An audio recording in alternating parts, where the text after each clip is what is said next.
Hi welcome to Suman TV. నేను మీ సంగీత. మనతో ఈరోజు founder of expiry day trader Tirupati Reddy గారు ఉన్నారు. వారితో మాట్లాడదాం. నమస్కారం సార్. నమస్తే మ్యామ్. నమస్తే సార్, యాక్చువల్గా ఈ రోజుల్లో ఒక 5,000 సంపాదిస్తున్న వాళ్ళు కూడా స్టాక్స్లో పెడితే డబ్బులు వస్తాయి అని చెప్పేసి దాంట్లో స్టాక్స్లో ఇన్వెస్ట్ చేయాలని చెప్పేసి అన్న థాట్లోనే ఉంటున్నారు. సో అలాంటి వాళ్ళు ఒకవేళ స్టాక్స్లో వాళ్ళ డబ్బులను ఇన్వెస్ట్ చేయాలంటే ఏది చూజ్ చేసుకుంటే బెటర్ అంటారు? సో ఇది కొంచెం నేను ఫస్ట్ సెక్షన్ ఆఫ్ ఆడియన్స్ గురించి మాట్లాడతాను. ఇప్పుడు మనకి జనరల్గా సొసైటీలో ఉన్న ప్రొఫెషన్స్ ఏంటి? స్టూడెంట్ ఉంటారు. ఇప్పుడు స్టూడెంట్కి ఉండే మోటివేషన్ ఏంటి? బేసిక్గా ఎవరైనా బేసిక్గా మనీ ఎర్న్. ఇప్పుడు ఫర్ ఎగ్జాంపుల్ స్టూడెంట్ తీసుకున్నారు అనుకోండి, తనకు ఉండే మోటివేషన్ ఏంటంటే డ్రీమ్స్ ఉంటాయి. బేసిక్గా నాకు బైక్ కావాలి, లేకపోతే పాకెట్ మనీ కావాలి, కొంచెం గుడ్ క్లాతింగ్ కావాలి. తన మోటివేషన్ అది బేసిక్గా. స్టూడెంట్కి ఉండే ప్రైమరీ మోటివేటింగ్ ఫ్యాక్టర్ వచ్చేసి ఇది బేసిక్గా. అలా కాకుండా మీరు ఎంప్లాయీస్ తీసుకున్నారు అనుకోండి, ఎంప్లాయీస్లో కూడా డిఫరెంట్ కేటగిరీస్ ఉంటారు. మంత్లీ 30,000 వచ్చే ఎంప్లాయీ ఉంటాడు, మంత్లీ 50,000 శాలరీ వచ్చే ఎంప్లాయీ ఉంటారు, మంత్లీ ఒక 1.5 lakh 2 lakh వచ్చే ఎంప్లాయీ ఉంటారు. ఈ ఎంప్లాయీ కూడా కొంతమంది ఏంటంటే కొన్ని లోన్స్ ఉండొచ్చు, కొంతమంది వచ్చి లోన్స్ లేకుండా ఎసెట్స్ ఉంటాయి. వాళ్ళకి ఎసెట్స్ ఉంటాయి, మంత్లీ 30,000 to 40,000 శాలరీ వస్తుంటుంది. కొంతమందికి ఎసెట్స్ ఉండవు కానీ 1 lakh 1.5 lakh శాలరీ వస్తూ ఉంటుంది. ఇలా ఎంప్లాయీస్లో కూడా డిఫరెంట్ కేటగిరీస్ ఉంటారు. మ్యారీడ్ ఉంటారు, అన్మ్యారీడ్ ఉంటారు. ఇప్పుడు మ్యారీడ్ ఉన్న పీపుల్ అనుకోండి, మ్యారేజ్ అయిన పీపుల్ అనుకోండి, ఫస్ట్ కేటగిరీ వచ్చి ఎంప్లాయ్కి 50,000 శాలరీ వస్తుంది. తనకి ఏ అసెట్స్ లేవు అనుకుందాం, ఏ అసెట్స్ లేవు, 50,000 శాలరీ వస్తుంది. సో తను మ్యారీడ్ అనుకుందాం. ఇప్పుడు తన మోటివేషన్ ఏంటి? నాకు 50,000 శాలరీ వస్తుంది, దాంట్లో నాకు 20-25,000 ఎక్స్పెన్సెస్ పోతుంది, ఇంక రిమైనింగ్ 25,000 జనరల్ మిగులుతుంది. దాన్ని పీపుల్ ఏం చేస్తారు? చీట్స్ చేయడము అవుట్ సైడ్ ఇలా చేస్తుంటారు. సో దానికంటే ఇలా చిట్స్ ఇలా వేయడం కంటే బెస్ట్ ఏంటంటే మ్యూచువల్ ఫండ్స్. సో వాళ్ళు వచ్చి మీకు మ్యూచువల్ ఫండ్స్లో సిస్టమాటిక్ ఇన్వెస్ట్మెంట్ ప్లాన్ అని ఉంటుంది, సిప్ అనేసి. మంత్లీ మీరు 5,000 ఇలా ఇన్వెస్ట్ చేసుకుంటూ వెళ్ళొచ్చు. అది మీకు లాంగర్ టర్మ్లో, ఇప్పుడు మీరు రియల్ ఎస్టేట్ తీసుకున్నారనుకోండి, రియల్ ఎస్టేట్లో మనం ఒక ల్యాండ్ కొనాలంటే 10 lakh కావాలి. 10 lakh అనుకుందాం ఫర్ ఎగ్జాంపుల్ ల్యాండ్ కాస్ట్. ఆ 10 lakh ఎట్ ఏ టైం మన దగ్గర క్యాపిటల్ ఉండాలి.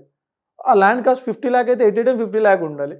ఆ బల్క్ అమౌంట్ ఉంటేనే మనం అది ఇందులో ఇన్వెస్ట్ చేయగలం. అది ఒక 10 years 15 years హోల్డ్ చేస్తే 5 times or 10 times ఇలా అవుతూ ఉంటుంది. అలా బల్క్ అమౌంట్ లేని పీపుల్ ఇలా సిస్టమాటిక్ ఇన్వెస్ట్మెంట్ ప్లాన్ తీసుకొని మీరు ఆ 10 lakh ఏదైతే అమౌంట్ ఉందో అది ఇన్వెస్ట్మెంట్ వైజ్గా కడతారు. అంటే మంత్లీ 5,000 అలా లాంగర్ టర్మ్లో ఒక 20 yearsకి 10 lakh కడతారు. సో అలా మీరు ఇలా సెలెక్ట్ చేసుకోవచ్చు. మీరు యాక్టివ్ ట్రేడింగ్లోకి అయితే రావద్దు. సో అది సెకండ్. అలా కాకుండా ఎంప్లాయీస్ ఉన్నారు, వాళ్ళకి ఒక 50,000 శాలరీ వస్తుంది, బట్ వాళ్ళకి అసెట్స్ ఉన్నాయి. ఓకే, అలా అసెట్స్ ఉన్న పీపుల్కి ఏంటంటే మీరు యాక్టివ్ ట్రేడింగ్ చేయొచ్చు. ఓకే, అండ్ ఇంకోటి హౌస్ వైఫ్స్ ఉంటారు. ఇప్పుడు హౌస్ వైఫ్స్ కొంతమంది వాళ్ళ హస్బెండ్ జాబ్కి వెళ్ళిపోతారు, ఇంట్లో ఫ్రీగా ఉంటారు, వాళ్ళు ట్రేడింగ్ చేద్దాం అనుకుంటూ ఉంటారు, యాక్టివ్ ట్రేడింగ్. సో ఇంకా వచ్చేసి బిజినెస్ పీపుల్ ఉంటారు, ఏదో ఒక సమ్ బిజినెస్ ఉంటుంది, ఫ్రీ టైం ఉంటుంది. ఎంప్లాయీస్ ఉంటారు వాళ్ళ కింద, వాళ్ళకి ఫ్రీ టైం ఉంటుంది, వాళ్ళు ట్రేడ్ చేస్తూ ఉందాం అనుకుంటూ ఉంటారు. ఫార్మర్స్, ఈవెన్ కొంతమంది ఫార్మర్స్ కూడా నాకు కాల్ చేస్తూ ఉంటారు. యాక్చువల్గా నేను ఫార్మింగ్ చేస్తూ ఉంటాను, ఇప్పుడు ఫార్మింగ్ ప్రాపర్గా లేదు. యాక్చువల్గా స్టాక్ మార్కెట్ కానీ ఒక పర్సన్ తనున్న ఫీల్డ్ నుంచి మనీ మేక్ చేస్తూ ఇంకో ఫీల్డ్కి షిఫ్ట్ అవుదాం అనుకుంటున్నాడంటే ఆ ఫీల్డ్లో తనకి ఏదో ఒక ప్రాబ్లం రావచ్చు, లేదా ఆ ఫీల్డ్ నుంచి వచ్చే మనీ సరిపోకుండా ఉండొచ్చు. అలాంటి టైంలోనే ఇంకో ఫీల్డ్కి షిఫ్ట్ అవుదాం అనుకుంటూ ఉంటారు. సో నేను వాళ్ళకి ఇచ్చే సజెషన్ ఏంటంటే, ఫస్ట్ మీకు క్లియర్ మైండ్ సెట్ ఉండాలి. క్లియర్ మైండ్ సెట్ అని ఎందుకు అంటున్నానంటే, ఇక్కడ 2 types ఉంటాయి. ఒకటి trading, 2 investment. So trading different, investment different. ఇప్పుడు మీరు ట్రేడింగ్ తీసుకున్నారంటే అది యాక్టివ్ ఇన్కమ్, అంటే మీకు ఒక శాలరీ టైప్ ఇన్కమ్. ట్రేడింగ్ మీరు రెగ్యులర్ బేసిస్ మీద ట్రేడ్ చేస్తుంటే మీకు ఒక శాలరీలా క్రియేట్ అవుతుంటుంది, అది యాక్టివ్ ఇన్కమ్. ఇన్వెస్ట్మెంట్ అనేది ప్యాసివ్ ఇన్కమ్, అంటే కైండ్ ఆఫ్ రియల్ ఎస్టేట్. ఇప్పుడు మీరు రియల్ ఎస్టేట్లో ఒక ల్యాండ్ మీద పెట్టేస్తే ఒక 1 year 2 years మీరు ఎన్ని రోజులు హోల్డ్ చేయాలో మీకు తెలియదు బేసిక్గా. సో మీకు అది ఈ 2 segments క్లియర్గా ఉండాలి. మీ రిక్వైర్మెంట్ ఏంటి? సో ఇప్పుడు మీకు మంత్లీ 5,000 ఎర్న్ చేయాలా, మంత్లీ 10,000 ఎర్న్ చేయాలా, అంటే మీకు మంత్లీ బేసిస్ మీద మనీ కావాలా, లేదా ఇయర్లీ బేసిస్ మీద మనీ కావాలా? ఇప్పుడు మీకు డైలీ బేసిస్ మీద మనీ కావాలనుకోండి, మంత్లీ బేసిస్ మీద మీరు ట్రేడింగ్ సెలెక్ట్ చేసుకోవాలి. అలా కాకుండా మీకు లాంగర్ టర్మ్లో మనీ కావాలనుకోండి, ఇన్వెస్ట్మెంట్ మీద ఫోకస్ చేయాలి. సో మీరు ఫస్ట్ మనం ఇన్వెస్ట్మెంట్ మీద గురించి మాట్లాడితే, ఇన్వెస్ట్మెంట్ నాకున్న నాలెడ్జ్లో వరల్డ్లో ఏ అసెట్ క్లాస్ తీసుకున్నా, మీరు రియల్ ఎస్టేట్ అయినా, గోల్డ్ అయినా, ఎనీ అసెట్ క్లాస్, మీకు ఇయర్లీ 22% కాంపౌండ్ ఇంట్రెస్ట్ ఇస్తుందంటే ఆ ఎసెట్ అనేది ఇట్స్ ఎ గ్రేట్. అది చాలా హెల్దీ ఇన్వెస్ట్మెంట్, యాక్చువల్గా good investment. Monthly 22%, yearly 22% rate of interest యాక్చువల్గా. అది కాంపౌండింగ్. సో మీకు కాంపౌండింగ్ అంటే ఐడియా ఉంటుంది కదా, మనకి 22% యావరేజ్ కాంపౌండింగ్ వస్తూ ఉంటే మన మనీ 3 ఇయర్స్ 3.5 ఇయర్లో డబుల్ అవుతుంది. సో అలా మనకి ఫస్ట్ 3.5 ఇయర్లో మన మనీ డబుల్ అవుతుంది.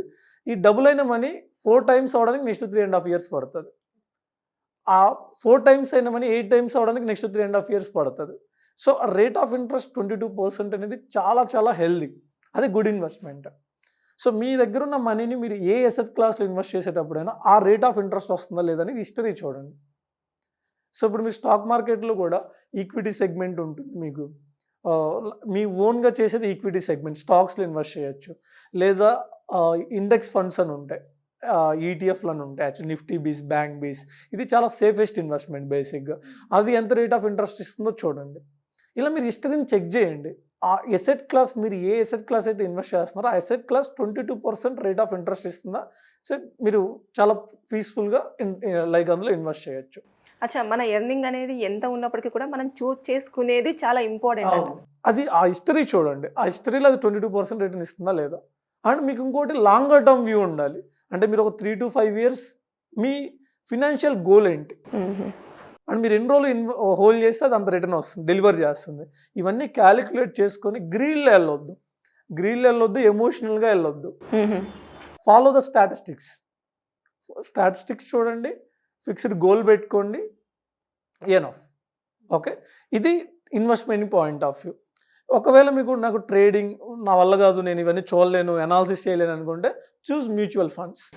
సో మ్యూచువల్ ఫండ్స్ కూడా లాంగర్ టర్మ్లో 15 to 20% రేట్ ఆఫ్ ఇంట్రెస్ట్ ఇస్తుంది యాక్చువల్గా, లాంగర్ టర్మ్లో, నాట్ షార్ట్ టర్మ్. అదేంటంటే మీకు ప్రశాంతంగా ఉంటుంది. మీరు కార్ డ్రైవర్ని పెట్టుకున్నట్లు, మీరు కార్ కొనుక్కుంటారు కదా, ఆ కార్ మీరు ఓన్గా డ్రైవ్ చేయొచ్చు, లేదా డ్రైవర్ని పెట్టుకోవచ్చు. మీరు ఓన్గా డ్రైవ్ చేయడం, మీ ఓన్గా స్టాక్ మార్కెట్లో ఇన్వెస్ట్ చేయడం, దానికి మీరు కొంచెం అనాలిసిస్ చేయాలి, కొంచెం కామన్ సెన్స్ ఉండాలి, కొన్ని థింగ్స్ మీకు తెలిసి ఉండాలి. మీకు అలా లేదనుకోండి, సో దాన్ని మీరు ఆ డ్రైవర్ని పెట్టుకోవడం మ్యూచువల్ ఫండ్. మీకేం అవసరం లేదు, మీ దగ్గర మనీ ఉందా, వెళ్ళి మ్యూచువల్ ఫండ్స్ చూస్ చేసుకొని అందులో పెట్టేయండి. ఫండ్ మేనేజర్ ఉంటారు, తను స్టాక్ మార్కెట్లో దాన్ని పెడతాడు. ఓకే, తను హ్యాండిల్ చేస్తాడు దాన్ని. ఇది 2 ways ఇన్వెస్ట్మెంట్ పాయింట్ ఆఫ్ వ్యూలో. 2 trading point of view. Trading అనేది యాక్టివ్ ఇన్కమ్, కానీ ట్రేడింగ్కి ఫస్ట్ మీకు డైనమిక్ మైండ్ సెట్ ఉండాలి. డైనమిక్ అంటే ఫ్లెక్సిబుల్గా, మీరు సిచ్యువేషన్ తగ్గట్టుగా, మార్కెట్ కండిషన్ తగ్గట్టుగా మీరు చేంజ్ అవుతూ ఉండాలి. సో ట్రేడింగ్ అనేది one of the toughest thing. Investment చాలా ఈజీ, మ్యూచువల్ ఫండ్స్లో ఇన్వెస్ట్ చేయడం చాలా ఈజీ, కానీ ట్రేడింగ్ అనేది చేయాలి అని అంటే మీకు కొన్ని క్వాలిటీస్ ఉండాలి. అందులో ఫస్ట్ క్వాలిటీ ఏంటంటే మీరు మార్కెట్కి టైం ఇవ్వాలి. ఇన్ ద సెన్స్, మీకు షార్ట్ టర్మ్లో ఇక్కడ ఏం జరగదు. మీరు ఎవరి దగ్గరైనా ఇప్పుడు ఒకటి ట్రేడింగ్ మీరు చేద్దాం అనుకుంటే మీరు యూట్యూబ్ నుంచి నేర్చుకోవచ్చు, లేదా ఎవరి దగ్గర ప్రొఫెషనల్ కోర్స్ తీసుకోవచ్చు. గుర్తుంచుకోండి, మీరు యూట్యూబ్ నుంచి నేర్చుకున్న కోర్స్ తీసుకున్న ఏం చేసినా మీరు టైం ఇవ్వాలి. ఇమ్మీడియట్గా మీకు ఏం అర్థం అవుతుంది, ఎందుకంటే ఇది ఎక్స్పీరియన్స్ మీద వచ్చే థింగ్. ఇప్పుడు మీకు డ్రైవింగ్ అనేది, మీ దగ్గర కార్ ఉంది, ఎవ్రీథింగ్ ఉంది, మెంటర్ కూడా ఉన్నాడు, ఒక రోజులో వచ్చేస్తుందా మీకు డ్రైవింగ్? అది మీ ఓన్గా మీరు వెళ్ళి అందులో ఇన్వాల్వ్ అయ్యి చేస్తే మీకు దానిలో ఉన్న అప్ అండ్ డౌన్స్ అన్ని తెలుస్తాయి, డెప్త్ తెలుస్తుంది. అలానే ట్రేడింగ్ అనేది 1 డేలో వచ్చే థింగ్ కాదు. ట్రేడింగ్ స్కిల్ అనేది, ఈ స్కిల్ని డెవలప్ చేసుకోవడానికి మీరు టైం ఇవ్వాలి ఫస్ట్. అండ్ ఎవరో ఒక మెంటర్ని చూజ్ చేసుకోవాలి. ఫస్ట్ పాయింట్, మెంటర్ని చూజ్ చేసుకోవాలి. 2, మీకు లెర్నింగ్ యాటిట్యూడ్ ఉండాలి. మీరు ప్యాషనేట్గా ఉండాలి నేర్చుకోవడానికి. అంటే మార్కెట్ అంటే మీకు ఇంట్రెస్ట్ ఉండాలి. అట్లీస్ట్ మీరు డైలీ 3 to 4 hours టైం ఇచ్చేలా ఉండాలి. ఓకే, ఈ ప్యాషనేట్ టు లెర్న్. థర్డ్ వచ్చి మీరు టైం ఇవ్వగలగాలి. ఓకే, ఇప్పుడు కొంతమంది ఐటీ ఎంప్లాయీస్ ఉంటారు, లేదా బిజినెస్ పీపుల్ ఉంటారు, వాళ్ళకి బోల్డ్ బిజినెస్లు ఉంటాయి, బోల్డ్ పంచాయతీలు ఉంటాయి, వాళ్ళు వచ్చి ట్రేడింగ్ చేద్దాం అనుకుంటే వర్కౌట్ అవ్వదు. సో మీరు యాక్టివ్ ట్రేడింగ్ చేయాలంటే మీకు టైం ఉండాలి. టైం లేకపోతే కూడా చూజ్ చేసుకోవద్దు ఆ ట్రేడింగ్. ఎందుకంటే ఇందులో ట్రేడింగ్ స్టైల్స్ కూడా చాలా ఉంటాయి. మంత్లీ వైజ్ చేసే ట్రేడింగ్ ఉంటుంది, డైలీ బేసిస్ చేసే ట్రేడింగ్ ఉంటుంది. దాన్ని బట్టి మీ టైంని బట్టి మీరు ఏ ట్రేడింగ్ సెలెక్ట్ చేసుకోవాలనేది మీ మీద డిపెండ్ అయి ఉంటుంది. ఇంట్రాడే ట్రేడింగ్ ఉంటుంది, స్వింగ్ ట్రేడింగ్ ఉంటుంది. దాన్ని బట్టి మీరు మీ టైంని అడ్జస్ట్ చేసుకోవచ్చు. అందులో మీ టైంని బట్టి ఏది సెట్ అవుతుందో మీరు చూజ్ చేసుకోవాలి. ఇది థర్డ్ పాయింట్. ఫోర్త్ పాయింట్ వచ్చి, మీరు ఫర్ ఎగ్జాంపుల్ మీరు నేర్చుకోవడం స్టార్ట్ చేశారు, ఒక 6 monthsలో కానీ 1 yearలో కానీ మీకు ఒక కన్సిస్టెంట్ రిటర్న్ ఇచ్చే మెథడ్. మీకు ఫస్ట్ మీ క్యాపిటల్ ప్రొటెక్షన్ ఉండాలి. క్యాపిటల్ ప్రొటెక్షన్తో పాటు కన్సిస్టెంట్ రిటర్న్ వచ్చే సోర్స్ ఉండాలి.